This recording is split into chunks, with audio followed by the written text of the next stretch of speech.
ascending player. He was hurt.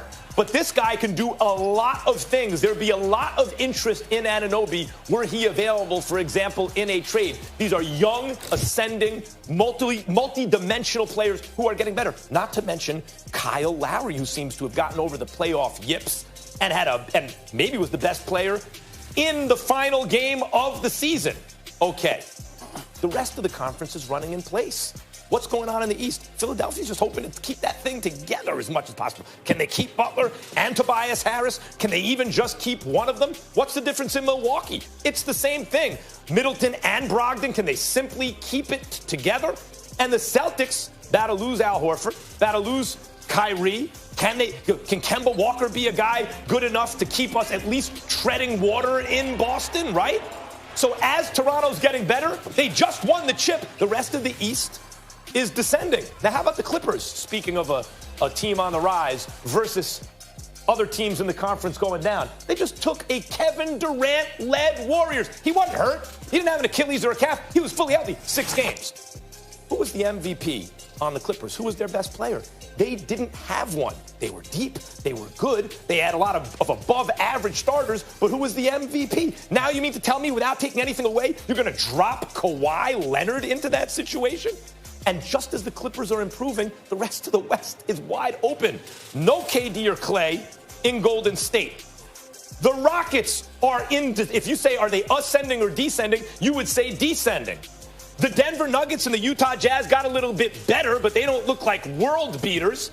And the Lakers just got thrown together. Let's see what they even do with the rest of their cap space and how they all play together. Kawhi going to win the chip wherever he goes. He stays in Toronto, they're your champs. He goes to the Clippers, they're your champs. You agree with this? I just am not as all in on the Clippers as you. And I appreciate that they won those 2 games. That's fantastic they won those 2 games. Weren't they the 8th seed?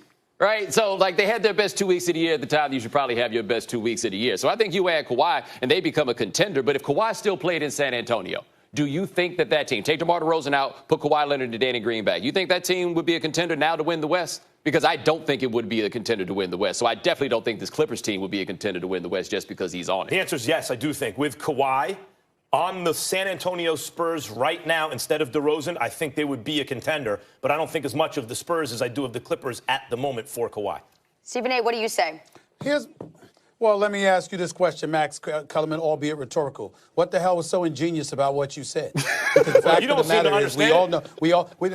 No. I do understand that if Kawhi goes to the Lakers, they're going to win. They're going to be the favorites to win the championship. We disagree on a part of the Clippers. I stand there with Bomani, all right? And if he stays with the Raptors, good chance that they're the team that comes out of the East, and obviously that puts them in play to win another championship. When we talk about ingenious, we talk about clever, we talk about brilliant, we talk about it being something that where you're standing alone, essentially. There's nobody excuse me, we listen to you speak. I'm talking directly to you. Zip it and listen. What I said is that we listened to you talk. We heard what you were saying. You pretty much said what most people would concede. What is it that was genius about what you said? Says the guy. It's an ingenious bar, right? You said it's an ingenious bar. What's ingenious? Where is it? Going into the season, I told you Toronto was going to come out of the East. You told me it was going to be Boston. Going into the finals, I told you Toronto was going to win in 6 games. I told you Toronto was going to win. I told you the road team would win games 4, 5, and 6. Time out. Now you're sitting here telling me. Hold on. Now you're sitting here telling me the Clippers wouldn't win with Kawhi. I'm telling you they would. No. You're leaving something out. First of all, you don't know whether it's genius or not because we don't know what's going to happen until next season arrives. Secondly, and more importantly, after the Raptors got swept, a team that you picked to beat LeBron last year, you started the preseason saying they will win this year. You jumped off the bandwagon and said Milwaukee is going to beat them. They're done, and you wrote them off. Yes, you did. Hold up. Yes, you did. I thought Milwaukee would beat Toronto going into that series. To start the season, I picked Toronto out of the East. You picked Boston. That's what I just said. I said you started the season. I said you started the season. Jump on in. I was just enjoying the show. You guys need to keep like a chalkboard back here so you don't have to relitigate this. If you're gonna have a bar, all right, and it needs to live up to it.